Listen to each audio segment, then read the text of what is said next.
Hello, welcome back to another You Ask, I Answer. Nick, are you worried about counterfeit? I have got that question or something similar to that a few times here and there over the past many years. First up, counterfeit exists in many markets. Many markets. Okay, so it's nothing new, especially in comic books. There have been counterfeit books made even in the 80s. Yes, I said 80s. The advance of technology has increased the risk. What technology is that? The printer, right? The printer, the color printer, has make it much easier now than ever to counterfeit anything that had to do with paper, right? I mean, can you imagine the people that like to counterfeit currency? What they had to do many years ago and what they can do now with the printer. What's the hard part? The paper, right? And the same thing with comic books. For years, reproducing a cover was not easy, very difficult. And now with the laser printer, is it much easier? Absolutely. Now, here's is where it's difficult. The feel of the paper. How do you reproduce a cover that had the feel of the golden age or the silver age or the bronze? Modern, completely different. Okay, modern books, can they be counterfeit? Absolutely. Much easier because all the stock of the paper, whether it's the cover or the interior, are available. Okay, so can modern books that are made after year 2000, be counterfeited? Yes. The question is it worth it?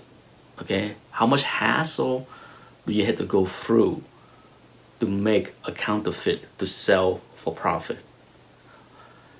You have to understand the mindset of the criminal, okay?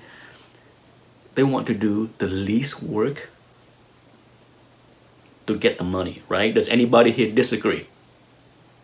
And what's the least work when it comes down to comic books? Yeah, you know those silver age and bronze age keys on eBay that go for sales for $79.95 or some ridiculously low price from China? Yeah. How much work is that to put in to do something like that? Not a heck of a lot, okay? Not a heck of a lot. You don't have to do anything. It's a few clicks with the computer to put up a listing like that. And if you know the cost of living in China, $79.95, you can go, that can pay the bills for the week, right? So, scammer like to get things done quickly. The easier, the more attractive a scam is for a scammer, right? So to reproduce a comic book, yes, it's possible, but when you reproduce, here's a problem with reproduction of comic books. Unless you're reproducing a 9.8, it is very difficult, much more difficult to reproduce a mid-grade of anything. Let's say you want to reproduce and scam somebody out of an Amazing Fantasy 15. Okay, so you can reproduce a cover, but can you reproduce a cover of a mid-grade to low-grade? Think about it. Think about how hard it is. Even if you can come up with the right pulp to mimic the Silver Age paper, how do you go about reproducing a Silver Age cover for a mid-grade book? For like a Hulk 1, Amazing Fantasy 15. First of all, you have to, well, there's a couple ways, but imagine the scammer. They got to go and get a mid-grade or low-grade cover that they can scan and then print, right? But then there's a big difference between a book that has a wear that make it a mid-grade than a brand new shiny book that have the flaw printed on them. Think about it. Think about what I just said, okay? There's a big difference between a 3-inch crease that happened naturally and a printed 3-inch crease that looked all shiny like it was produced that way. It is not as simple as it is. You know, every time I get the question of like how easy it is to counterfeit something, I thought about all the possible ways that a book can be counterfeited, okay? And it's not impossible, but unless it's super high grade, it create all kind of problems for the counterfeiters. So, you know, it's always easier to spot counterfeit with the touch, okay? Because from far away on a picture, on a scan, it looked great. You can't tell, you can't feel, you can't see the gloss or how different the gloss is between a real book and a counterfeit, okay? There is, plus, you know, if you watch an old video that I did with the microscope, where I show you what a cover look like under the microscope with a dot matrix, I will put a link to that video below so you can see it. The printer that create the new cover won't do the same thing. Okay, so you know, once you have a book in hand, once I have a book in hand, and I can put that book through many different tests, okay, to check for the dot matrix, to do the gloss check, to do the feel touch to check. It's so many things that even I can spot.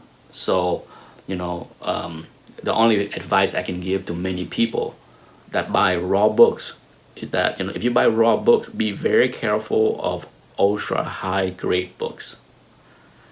And, you know, even if the book arrive, take a look, compare it to other books you have.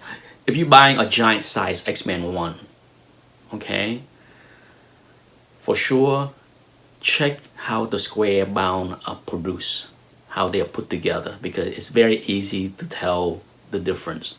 On top of that, take a look at how the gloss is of a real book compared to a fake book. There's so many different ways. I have seen fake book before from just looking at the pictures on eBay. There are scammers out there that would put replicate reproductive covers on a book, but then the interior is all jacked up like low grade books. You have a 9.8 pristine covers on a low grade interior that look all yellow and tattered. Does that make sense? There are a lot of common sense that can prevent you from making a mistake. Trust me. When it comes down to counterfeit, just remember that, you know, there are so many ways scammers can approach the market. It's so much easier if you watch Alpha Investment, the channel, the very popular channel on YouTube that talk about magic, that focus on Magic the Gathering cards. There are so many fake on eBay. If you watch his channel, he talk about them, he showed them. He show you how he checked for them as far as the gloss and the feel of the paper.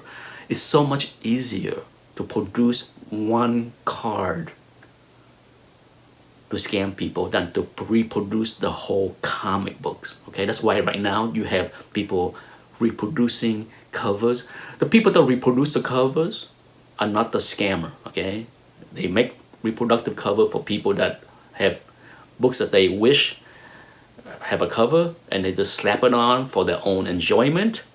But there are people that will use those covers and try to scam buyers into thinking that this is the real thing. So they buy coverless books or books that have tattered covers. They rip off the cover, especially square bound, because it's easy.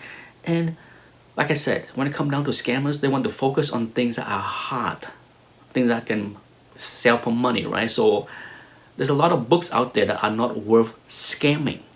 Okay, so but when it comes down to easy glue on, instead of like having to remove the staple and then line up the book and then trying to put the staple back, gluing a cover is a lot easier than the whole stapling thing, right? Everybody agree? So yeah, you gotta understand the mindset of the scammers, okay? They like to make money the easiest way possible. And to me, reproducing big books is not as simple as a lot of people would like to think it is. Yes, you should be concerned, you should worry, but at the same time,